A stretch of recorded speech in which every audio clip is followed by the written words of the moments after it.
Друзья, всем привет! Сегодня 67-й день моего видеодневника. Я прошу прощения, что записываю это в таком формате, потому что мне очень тяжело.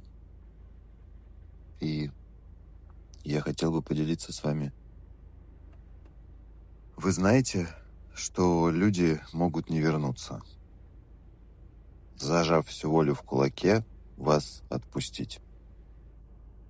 И как-то утром с мыслями, но не о вас проснуться. И больше вас не ждать, и не о вас грустить. Именно в этой фразе правда многих историй, когда они возвращаются вовсе не потому, что не хотели, а потому что вовремя научила молчать. День 67-й. Offbeat Person.